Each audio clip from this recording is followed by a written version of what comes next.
చెలో tank bund ఎవరైతే బాబాసాహెబ్ అంబేద్కర్ని బతుకున్నప్పుడు తుపాకీతోని కాల్చి చంపుతా అన్నటువంటి వ్యక్తి అవుతారో ఖబర్దార్ రారా నన్ను చంపరా అని చెప్పేసి పిలుపునిస్తే వందలాది మంది వేలాది మంది రాష్ట్ర నలుమూలల నుంచి వస్తే పోలీసు వాళ్ళు అడ్డుకొని ఆ ఉద్యమాన్ని నిర్వహించేటువంటి ప్రయత్నం చేశారు.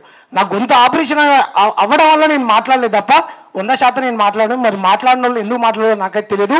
నా గొంతు మంచిగా అయిన తర్వాత 100% నేను ప్రతి సమస్య పైన మాట్లాడతాను. నేనేమంటున్నా అంటే పేరులోనే కత్తి ఉన్నది.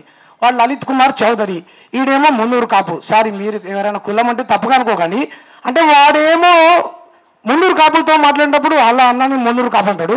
దళిత సంఘం పేరు పెట్టి నీకు అంబేద్కరే నచ్చాడు, మరి దళిత సంఘం ఎందుకు పెట్టుకున్నావు పేరు? నీకు అంబేద్కరే నచ్చాడు, మళ్ళీ దళిత సంఘం అని పెట్టుకున్నావు. నీకు అంబేద్కర్ నచ్చినప్పుడు నీతో హిందూ సంఘం అని పేరు పెట్టుకుని నీ జోలికి రాము. నువ్వు దళిత సంఘం పేరు పెట్టుకుంటావు, అంబేద్కర్ ఫోటో పెట్టుకుంటావు, అంబేద్కర్ని కాల్చి చంపుతావు, అంబేద్కర్ ఇష్టంని ఏడ కనపడతాడు వాడికి కొట్టాను అని చెప్తారు వాళ్ళు. ఇది వాడిని నేర్పించే సంస్కారం, ఇది వాడి ధర్మం.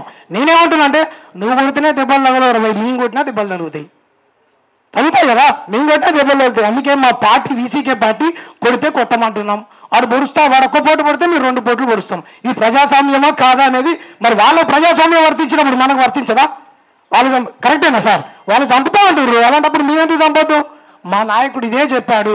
కాబట్టి మన మహనీయుల్ని మనం బ్రతికించుకోవాలంటే మంచి మాటలు చెప్తే ఎవరు వింటలేరని దయచేసి అర్థం చేసుకోండి. ఎందుకంటే నేను చదువుకున్నాను, మా నాయన నక్సలైట్ ఉద్యమంలో బయ్యారంలో ప్రాణాలు కోల్పోయిండు, నేను కూడా అట్లా కోల్పోదలుచుకోలే. అందుకే బాబాసాహెబ్ జెండా పట్టుకుని ఎర్ర జెండా నేను ఏ రోజు కూడా పట్టుకోవద్దని అనుకున్నా. అంటే దాని మీద గౌరవం ఉన్నప్పుడు కూడా నా ప్రాణాలు ఓటు తలుచుకోలే. ఆఖరికి అంటే డెమోక్రసీలో బతుకుతాం అనుకుంటే అయినా సరే చంపేస్తా అంటే మరి మేము కూడా చంపుతాం. కాబట్టి నేనైతే చావదలుచుకోవట్లేదు. మీరు అన్నిటికీ కూడా తెగించి ఉండాలని అనుకుంటాను. Thank you. జై భీమ్.